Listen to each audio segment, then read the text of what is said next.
Hi, it's the form filler here. Before this video starts, I would just like to please implore you to subscribe to this channel.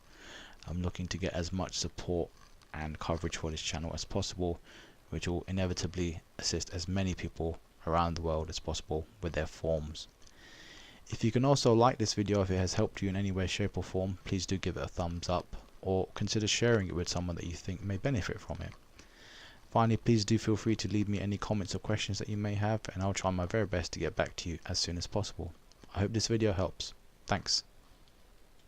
Hi, in this video I'm going to show you a Guarantor hack for the Child Canadian Passport application. In section 2, information on applicant, you'll find there are two split sections. One is applicant, and in parenthesis, parent or legal guardian. And then on the right hand side is other parent or legal guardian. In my personal opinion, the best way to read this is as applicant parent and then other parent, because the distinction here is that the applicant parent is the one that's filling in the form, and then the other parent is acknowledging that the applicant parent has applied for the passport. Hopefully that wasn't too confusing. But where does a hack fall into place? Well, if one or both parents are Canadians, that is, they hold a valid Canadian passport, then a guarantor, a third-party guarantor, will not be required for the application process. And this can save so much time and running around looking for someone that qualifies as a Canadian passport holder, including friends or family, or if you're abroad, including someone that is qualifies being based on their occupation, such as a medical doctor or a dentist or a lawyer, for example. So what you want to do is, I would suggest that let's suggest that there's only one parent that is a Canadian passport holder. That person should not be the applicant parent on this form. Instead, they're going to play the role of the other parent, and that will come to light as to why I'm telling you this very shortly. So for example, let's say this is just one parent is a Canadian passport holder. Let's make the non-Canadian parent the applicant parent on this form. So the non-Canadian parent fills in the left hand side section, applicant, parent or legal guardian, and then that frees up the Canadian passport holder parent. If there's just one, if both parents are Canadians, then either one can fill in these forms. It's not an issue. But if the Canadian passport holding parent can be the other parent, it's going to speed up a lot of things for you, and it's going to be a hack in the guarantor department later on. So the Canadian passport holder parent will fill in the other parent section. So now that section 2 is complete, we now move on to section 5. That's declaration of applicant. So this section is going to be completed by the applicant parent from section 2.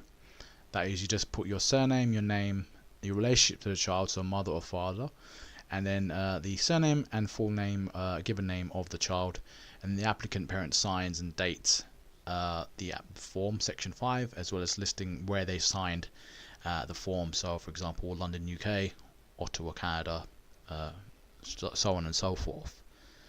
And then you move on to section 6.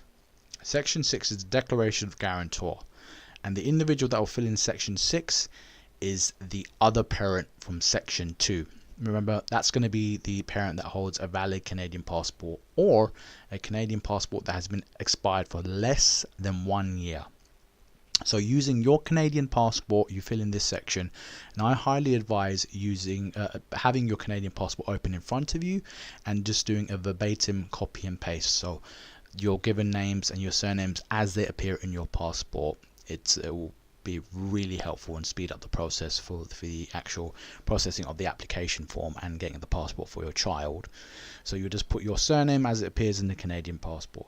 Provide the given names as they appear in the Canadian passport. You'll list the Canadian passport number that appears in the top right hand corner of the bio page. That's the page with your photo and details on it.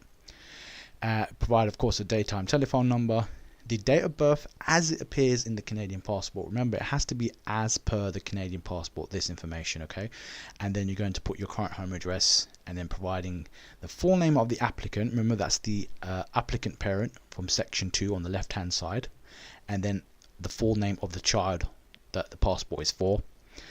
And then when you get to the section where it says, I have known the applicant parent or legal guardian for X amount of years, many people get this wrong. They put down how long they've known the actual child for. And if it's a newborn or a very young child, just putting 2 weeks or a couple of days doesn't suffice, because people think it's pertaining to the child. But actually, if you read it, it's quite clear. It's, I have known the applicant parent. Remember, we want to read it as applicant parent. So how long have you known the other parent for? So 5 years, 10 years, wherever it may be. Then the guarantor parent will sign, they'll date, and again they'll put the location where they signed and dated. And by implementing this method, it's a guarantor hack, meaning you're not running around looking for anyone else to act as a guarantor apart from the 2 parents in the household.